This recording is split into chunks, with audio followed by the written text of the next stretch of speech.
Bom dia, boa tarde, boa noite. Hoje eu e os integrantes do grupo iremos apresentar sobre as projeções cartográficas e a indicatriz de Tissot. Além de que no final da nossa apresentação iremos apresentar nossa resolução dos exercícios solicitados no material didático pelos professores.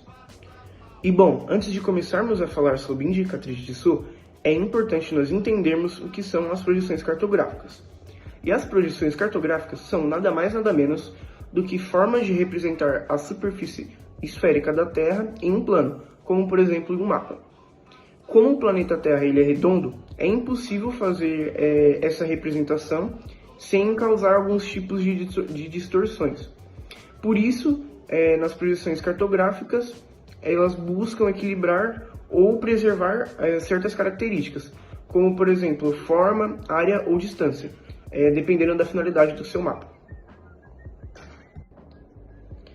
As projeções conformes são aquelas que mantêm a forma dos lugares o mais fiel possível, preservando assim o ângulo e a proporção entre as partes menores do mapa. Isso significa que as direções e formas locais elas são representadas de forma correta, o que é muito útil para a navegação marítima e aérea, onde a precisão de rotas ela é essencial. No entanto, para garantir essa fidelidade das formas, as áreas acabam sendo distorcidas, como por exemplo na projeção de Mercator, onde as regiões que são mais próximas dos polos, elas aparentam ser muito maiores do que elas realmente são. As projeções equivalentes têm como principal objetivo preservar as proporções reais das áreas, mostrando o tamanho verdadeiro dos continentes e dos países em relação uns aos outros. Esse tipo de projeção é muito utilizado em estudos geográficos, demográficos e ambientais, pois evita a falsa impressão de grandezas de certas regiões.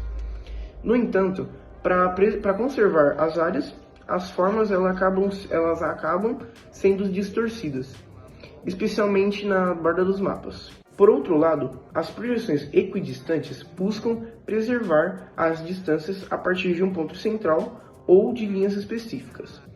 Isso significa que, a partir de determinado ponto no mapa, as distâncias até outros lugares elas são apresentadas de forma precisa.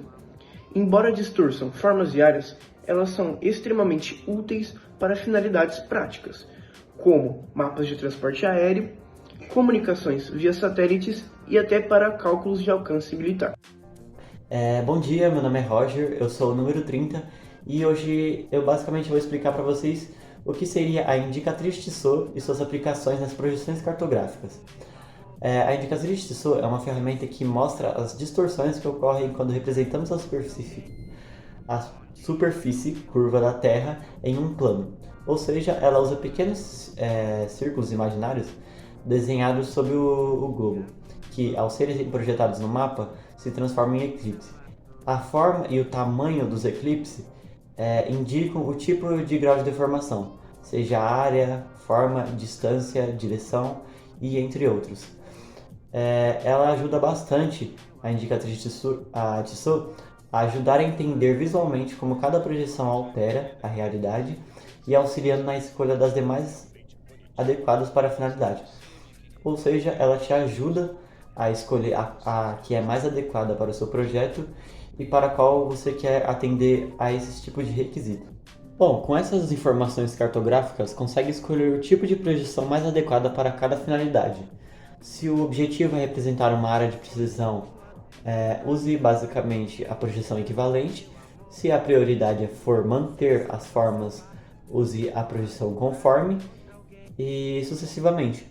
Assim, a indicatriz de Tissot não elimina completamente as distorções, porque isso é meio impossível, mas ajuda bastante em reduzi-las a compreender melhor onde elas acontecem, tornando as representações cartográficas mais confiáveis e adequadas ao seu propósito. A indicatriz de Tissot é usada para reduzir as distorções nas projeções cartográficas. Seguinte, quando representamos a superfície da Terra, que é curva, em um plano, sempre ocorrem distorções, seja na forma, na área, na distância, na direção dos lugares e etc. A indicatriz de Tissot é uma ferramenta que é criada justamente para visualizar e analisar deformações. Ela funciona a partir de pequenos círculos imaginários colocados sobre o globo, Quando o mapa é projetado, esses círculos se transformam em eclipse. A partir do tamanho dessa forma desses eclipses, é possível identificar dessas como o mapa pode ser distorcido. Por exemplo, se eclipses ficam alongados, significa que há uma deformação na forma. Se aumenta ou diminui o tamanho, mostram basicamente a distorção na área que eles têm. Bom dia, eu sou Isaac do César e vou falar sobre da Indicatriz de Tissot, que foi criado pelo Nicolas Auguste Tissot, que demonstra adições da área, distância e ângulo, que ocorrem no mapa devido à projeção. Também é representada por resultados da projeção de círculos infinitíssimas de superfície da Terra.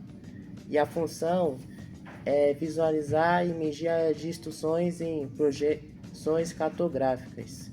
E tem dois tipos, que é conformes e equivalentes. Conforme é preservação do ângulo e distorce a área. Equivalente é preservam a área e distorce o ângulo. Bom, foi só isso. Muito obrigado. Bom, agora eu vou dar um exemplo concreto da indicatriz de Tissot sendo utilizada numa projeção, sendo ela a projeção de Mercator, que é extremamente utilizada em navegações, que por ela conseguir manter os seus ângulos preservados, faz com que ela tenha uma certa facilidade de manter o seu rumo, e também que tenha uma maior precisão. No entanto, ela acaba tendo uma certa distorção de áreas, porque para ela conseguir manter os seus ângulos preservados, ela precisa alterar todas as linhas de latitude para ter o mesmo tamanho da linha do Equador.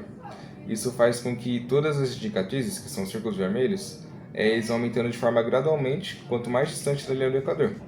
Então isso faz com que áreas que pareçam menores sejam muito maiores na projeção de Mercator, como por exemplo da Groenlândia, porque na vida real, quanto mais distante da linha do Equador, menores são as latitudes.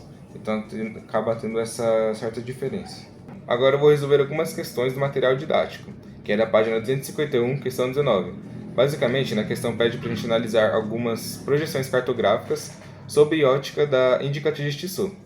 A primeira projeção que a gente tem é a de Gall-Peters, que basicamente ela preserva as áreas da superfície terrestre, porém acaba tendo uma certa mudança das suas formas. Nessa projeção, as indicatrizes de Tissot todas têm o mesmo tamanho. A vantagem disso é que a área de cada região é proporcionalmente ao seu tamanho da realidade, e o que isso a torna uma projeção equivalente. Por outro lado, essas mesmas indicatrizes acabam tendo uma certa mudança do seu formato de acordo com o seu nível de latitude. Então, na linha do Equador, nós temos uns círculos meio esticados, nas latitudes médias a gente tem um círculo, e próximo aos polos a gente tem umas elipses achatadas. A vantagem disso é que, por manter o mesmo tamanho, ela acaba sendo proporcionalmente ao seu tamanho da realidade, porém acaba tendo uma grande distorção dos seus ângulos e das suas formas consequentemente. A segunda projeção a ser analisada é a projeção de Albers, que é uma projeção cônica equivalente, ou seja, ela foi desenvolvida pensada em manter as suas áreas proporcionais à realidade, e ela também pode ser utilizada para representar países ou continentes, como o próprio Brasil ou Estados Unidos. Sendo analisada pela indicatriz de Tissot, ela consegue manter as suas áreas preservadas, porém acaba tendo uma certa variação de ângulos. Então, a vantagem de usar a projeção de Albers é que em todo o seu mapa ela consegue manter o tamanho do mesmo tamanho, sendo fiel à vida real. Porém, quanto mais próximo ao centro, mais fiel vai ser os ângulos e as fórmulas. Porém, quanto mais próximo às bordas, que ela tem o seu formato circular, então quanto mais próximo às bordas, menos fiel vai ser os ângulos. E por último na questão, nós temos a projeção azimutal equidistante, que é uma projeção do tipo plana, em que todos os pontos do mapa são projetados a partir de um ponto central. Então ela é pensada para manter as suas distâncias verdadeiras. Sendo assim, a indicatriz nessa projeção ela é representada por elipses, e quanto mais distante do centro, mais deformadas vão ser essas elipses, o que significa que isso faz com que as distâncias sejam totalmente verdadeiras, porém acaba deformando a sua área, ângulo e a sua fórmula. Bom pessoal, essa foi a nossa videoaula, muito obrigado pela atenção e espero que você tenha aprendido mais sobre projeções cartográficas e a indicatriz de Tissot.